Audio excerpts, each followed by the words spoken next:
Vice President Sara Zimmerman Duterte be dismissed. Allahu Akbar. Kita mo, tanga? Mr. President, since I Pero mo si Robin, dinadamay pa yung pagka-Muslim niya, Allahu Akbar. Tanga ka ba, Robin? Ha? Tanga ka ba? Anong Allahu Akbar? Kasinungalingan yung ginagawa nyo, dismiss. Bobo ka, ginagamit mo yung religion mo sa maling paraan eh.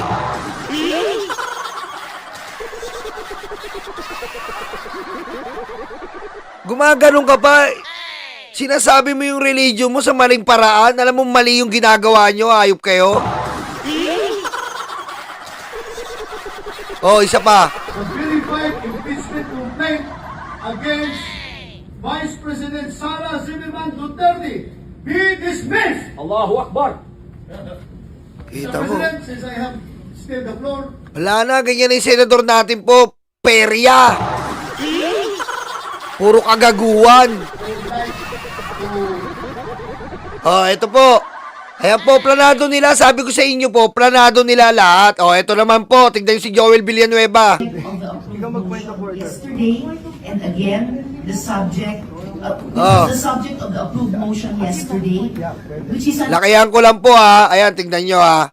Inuutusan na siya. Oh, inuutusan siya ni Bato. Si Aimee, walang, alam eh, bobo eh. Inuutusan siya para bastusin na si Risa Ontiveros. Oh, tignan nyo po. Oh, tignan nyo ha. Ganun na ang Senado natin ngayon. Puro inutil. yesterday, Oh, pinapatigil na. Ayan, oh. again, the subject, Oh, sabi ni Bato, pumunta ka na doon, pumunta ka na doon. Pumunta ka na doon. Kita mo katarantaduhan nyo, putang ina nyo. 国家主席习近平 Oh, tingnan nyo, ganyan ba yung senador natin? Ganyan po ba dapat? Ha? Tanungin ko kayo, mga bansang Pilipino, mga kababayang Pilipino, ganyan po ba yan? Etong si Joel Villanueva, Jesus is Lord ka, may pagka-demonyo ka? Ha? Jesus is Lord ka, may pagka-demonyo kang hayop ka?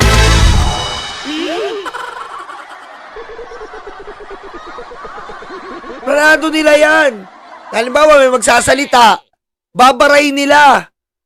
Bastusan nga po. Ganyan po ba Senado natin ngayon?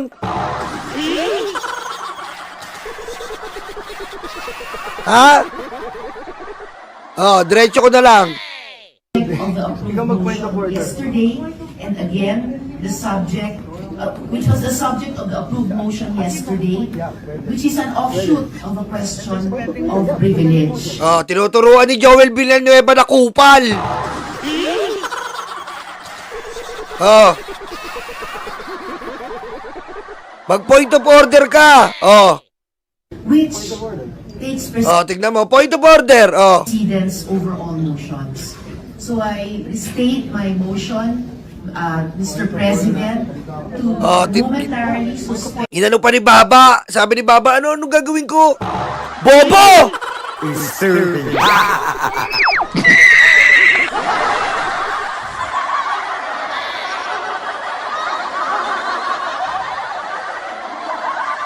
Sana makita to ni Risa Ontiveros. Sana makita talaga at alam ko makikita to. any action, whether interpellation Oh, kita mo, sinasabihan ni Joel Villanueva, ito makajus to na demonyo eh. Biro mo, unang-una, bastos ka nagsasalita siya. Oh. Sabi nga ni Risa, bastos ka o nagsasalita pa eh. Tinuturuan mo kung paano walang yain talaga eh. Point of order, mag-point of order ka.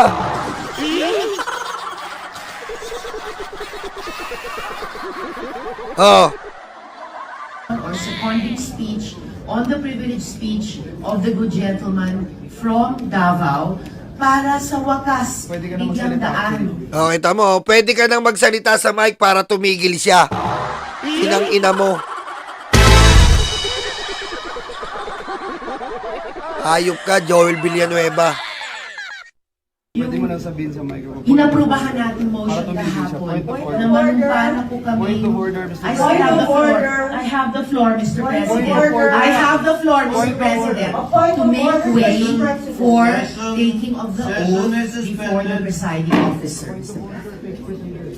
Kita mo, niloloko nila yung taong bayan. Tapos si Joel Villanueva, magsasalita siya, kunyari, papabor-pabor siya, na kunyari, ganito-ganito. Yung pala, ginagatungan na nila kung paano palakarin lahat to. Hayop kayo. Kinang-inan nyo.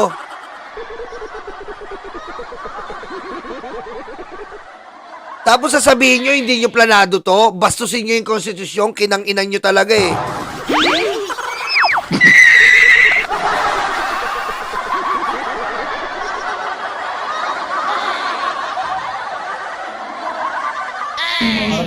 Kahapon, na manumpa all motions. Eh no, kinang-inan to. Kapal ng mukha mo, makajos ka, kupal ka pala.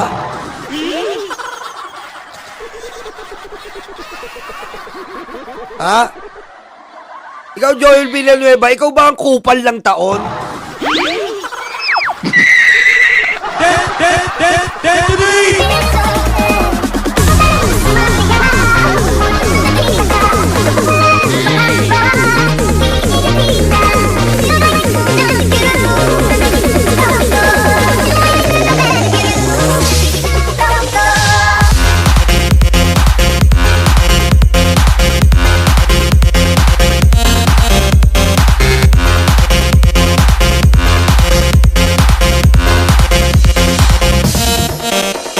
Kapal ang mukha nito. Pero mo pinapasweldo kayo ng taong bayan parang gawin yung perya yung Senado? Ha? Pinapasweldo kayo ng kataong bayan para gawin yung kupal yung Senado? Gawin yung perya yung Senado? Ano yan? Mga kababayan, ganito na lang tayo? Ikaw mag-point of order. Pwede mo lang sabihin sa microphone. Inaprubahan natin Para motion tumigil siya. kahapon. Point of order. Na manumpa Mr. President, I have the floor, Mr. President. Kita mo, kita mo, dadalawa na nga lang sila pinagtulungan pa. Ibig sabihin, mga bobo yung nakapaligid sa kanila. Diba? Dadalawa na lang ang minorya, pinagtulungan pa kasi bobo ang mga nakapaligid sa kanila. Na 18, bobo!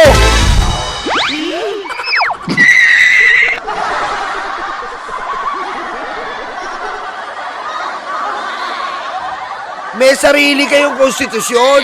Ha? Saan nakasulat yan? Sa betlog ni Digong? Ha?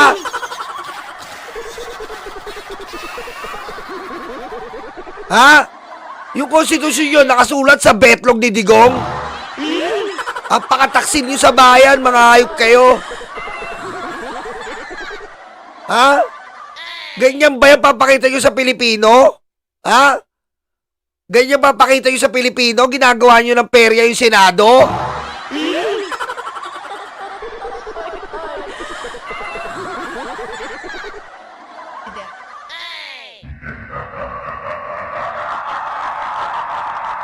motion kahapon. Yan, diretso natin. All motions. So, Ikaw mag-point of order. Pwede mo lang sabihin sa microphone. inaprubahan natin Para motion tumigil siya. kahapon. Point of order. Na manumpa Mr. President, I have the floor, Mr. President.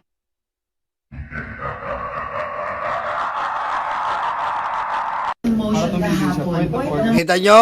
Yan po ang video na ngayon na tingnan nyo po, nasa page ko yan, nasa page ko po yan. Kita mo, yan na po. Ganyan na po ang sistema ng ating ganyan na po ang sistema ng ating Senado ngayon. Nagkukupal. Alam niyo 'yon? Yan ang sistema ng ating Senado ngayon. Nagkukupal.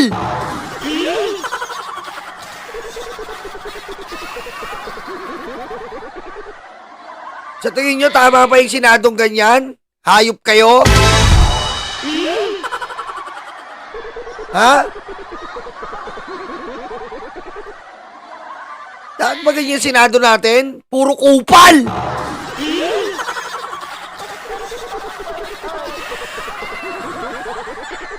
Ito si Villanueva na, ikaw ba ang kupal ng taon, Villanueva? Kupal ka eh.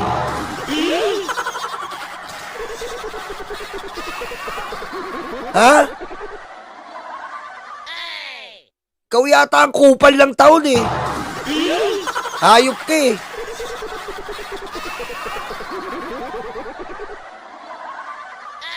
Biro mo tinuturuan mo. Biro mo okay lang eh. Okay lang, magdebate. Plenaryo yan eh. Wala pong magsimang magdebate. Pero yung babastusin mo, paplanuhin nyo, si Bato gumaganon pa. Sige na, point of order mo. Hindi ganon.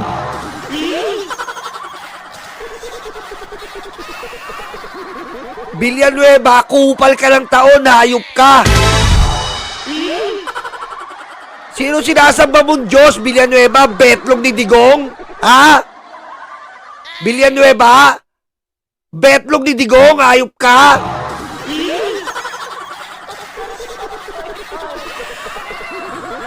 Kupal!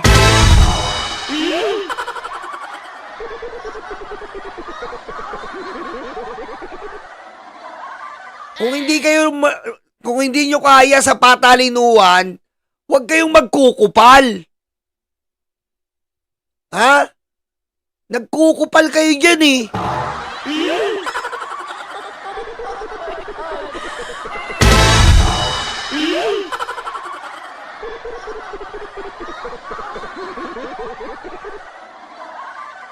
May pagkamakamakadiyos ka pa, may pagkabasa pa kayo ng Bible, mga walang ya kayo.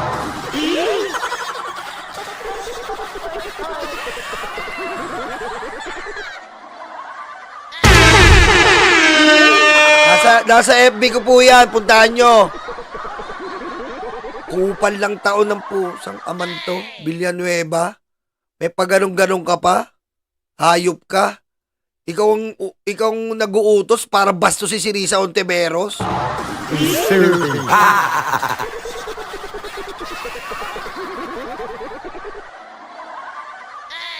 Biro, talaga pare, drama nga lang yan. Kasabot na yan si Chis Escudero. Alam ni Cayetano, alam ni Escudero na mali ang gagawin nila. Alam nila yan na walang remand. Walang remand. Alam nilang walang remand sa konstitusyon. Pero pinilit nila. Inabugaduhan nila si Bato na walang alam kundi mamamatay tao. Oh, wala kayo napansin? Ilang beses tayo nag-break. Dapat nga hindi tayo pumapayag na nagbe-break sila kasi pag nagbe-break sila, nagme-meeting, nagkukokus yan. Ginagago kayong taong bayan. Alam nyo, kaya nagbe-break yan si Escudero, dati ang pagbe-break para lang paistapin ang tensyon. Ngayon po, nagbe-break para po planuhin nila. Ayaw nilang i-televise. Ganun po tayo kinukupal lang mga tong senador. Nagbe-break sila tapos pag-uusapan, ganito mo na lang Bato. Imomosyon ko na ganito yan. Huwag mong i-dismiss. Talo tayo dyan, Bato. Sabi ni Cayetano yan, ganyan yan. I-remand natin, pabalikin na lang natin. Kita mo umatras si Bato? Paano? Pagka-break nila, pinag-uusapan nila kung paano nila papatayin. Ganyan na po ang senador natin ngayon. Oh. Pero mo nakailang break tayo, konting break. Paano? Wag ganun Bato. Wag mong i-dismiss.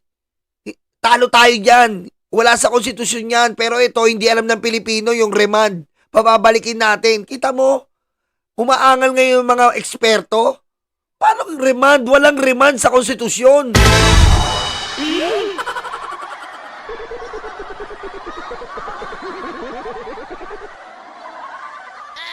Kita mo kawalang yaan nyo dyan sa Senado? Tapos tutuloy pa natin Senado, ganyan ang structure. May pinapaboran ng politiko? Ano tayo dito? Paano mapapaboran ng Pilipino?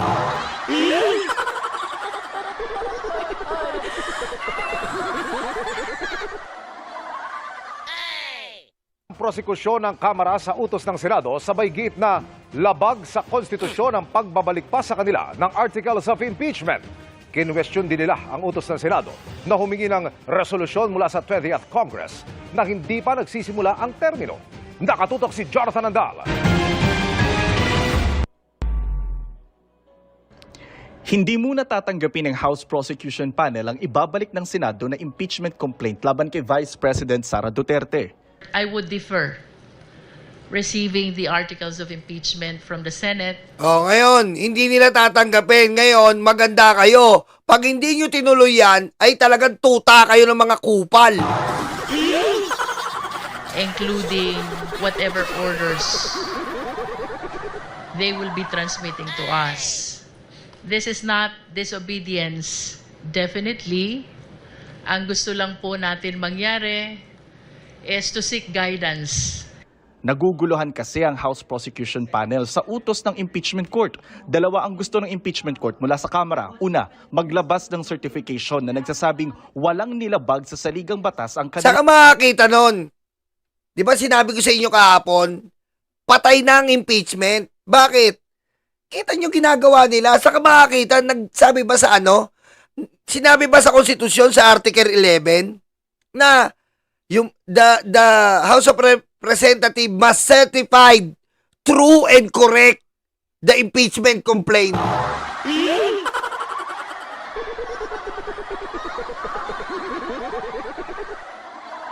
Ano to requirement sa trabaho? Kailangan may certification ka?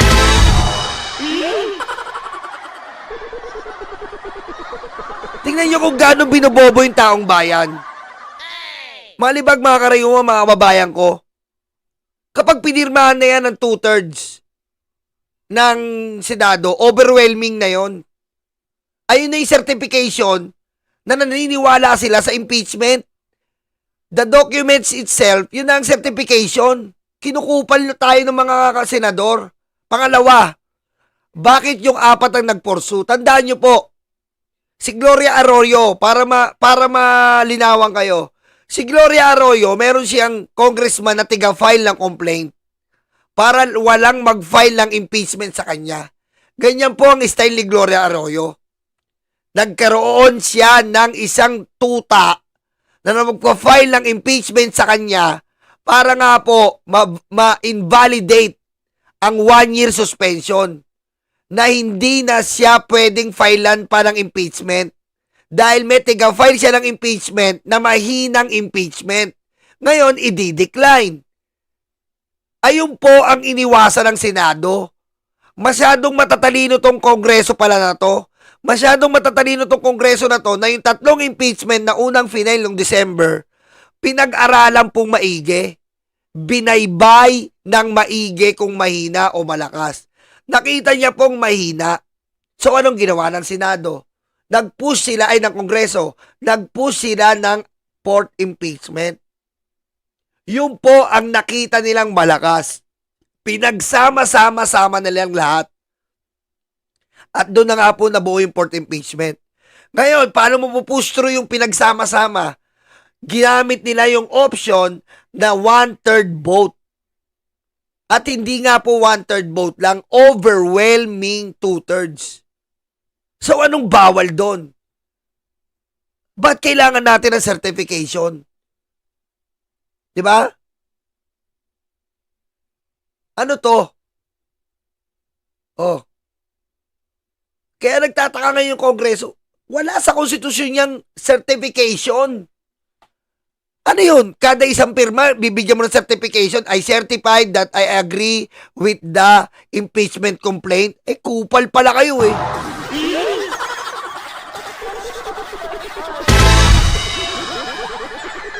May ganun po ba sa konstitusyon? Ha? Kailangan, lalagay mo pa doon, I certified true and correct. So help me God. Saan nyo kinukuha to? Ha? Saan nyo kinukuha to? Sa betlog ni Digong? Konstitusyon ng betlog ni Digong?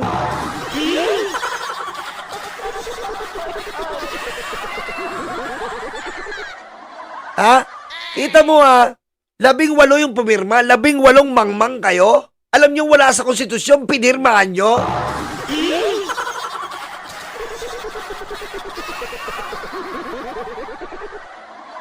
Lang impeachment complaint, lalo na ang 1-year bar rule. About the certification, we maintain our position. Sumunod po kami fully and strictly to the requirements of the Constitution. We did not violate the one-year prohibition rule. Pangalawa, linawin ng papasok na Kamara ng 20th Congress kung interesado pa itong ituloy ang impeachment complaint. It is impossible to be complied with because, first of all, 20th Congress doesn't exist yet. Tayo po ay nasa ikalabing-siyam na kongreso pa lamang. Dahil dyan, tingin ng ilang House prosecutors, sinasadya ng Senado na i-delay ang impeachment proceedings.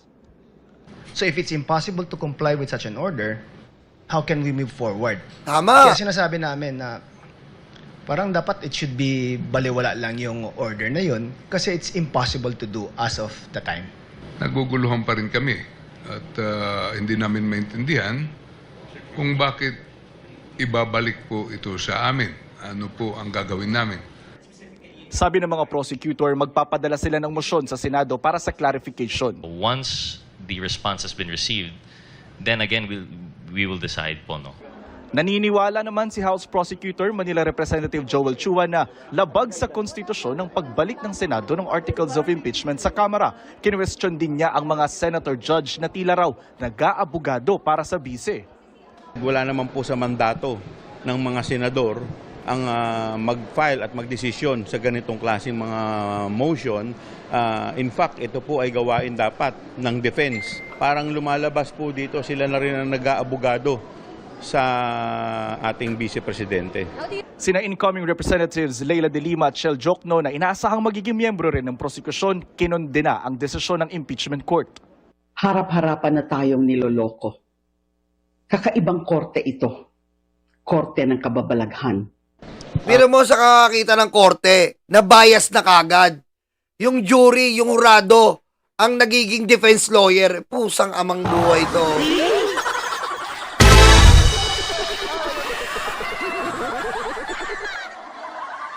Saan makakita nun? Ang pagre-remand ng Senado ng Articles of Impeachment sa House of Representatives ay isang pag-aabandona ng ating saligang batas. Kaninang umaga, nagdaos ng prayer service. Diba? Ito na po, binagpadala ng letter, pabasahin ko lang sa inyo. Saan ka makakita ng ganitong ano natin, no? Saan ka makakita ng ganitong Senado natin? Napakasalbahay naman po. Grabe naman pagkasalbahay na itong mga hayop na to. Sobra na po ito. Hindi tama itong ginagawa ng mga hayop na to.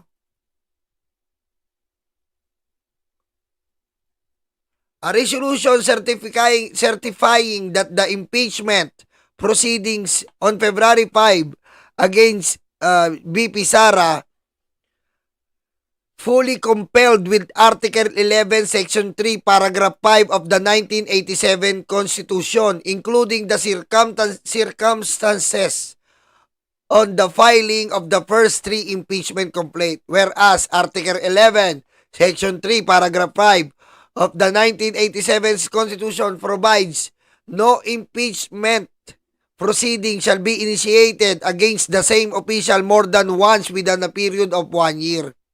Whereas, pursuant to the exclusive authority vested in the House of Representatives to initiate all cases of impeachment under the Constitution, kung saan sinasabi daw po sa Constitution na lahat ng opsyon sa pagpa-file ng impeachment ay ginawa ng Kongreso. An impeachment complaint endorsed and verified by at least 1/3. Ayan po nakasulat sa Konstitusyon. At inabot nga po sila ng 2/3.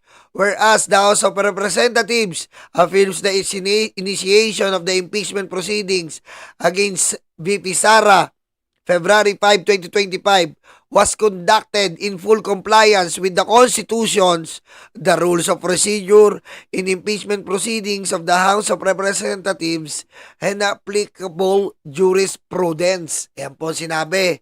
Pangalawa,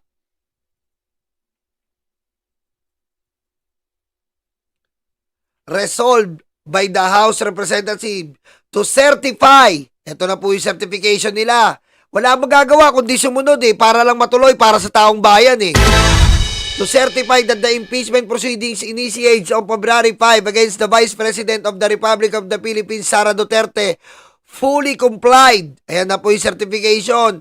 Article 11, Section 3, Paragraph 5 of the 1987 Constitution's Rules of Procedure in impeachment proceedings of the House of Representatives, including the circumstances on the filing of the first 3 impeachment complaints adopted. O, ayan po yung mga prosecutor. Ano na, Senado? Baka naman mag-ano pa tayo. Hindi po natin, tandaan nyo, hindi po natin pwedeng gawin sa 28th Congress to. Panggagago po yan. Huwag po tayong pumayag na gawin po to sa 28th Congress. Panggagago na po ito. Meron tayong natitirang 19 Congress. Bakit dadalin mo sa 28th Congress? Wala pa yon.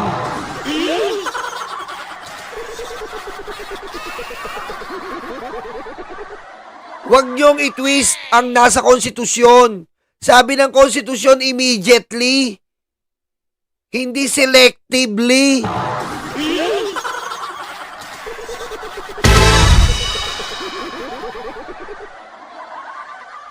Kita nyo? Yan po ang nangyayari sa atin ngayon. At sabi ko nga sa inyo, gumising tayo sa ginagawa na ito. Kung sa isang politiko ganyan na sila, paano pa kayo sa inyo sa ordinaryong tao?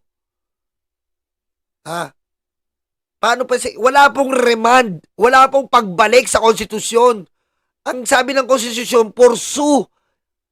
Magtuloy-tuloy-tuloy. Wala pong pabalik. Yung fourth tweet, ginawa nilang back and forth.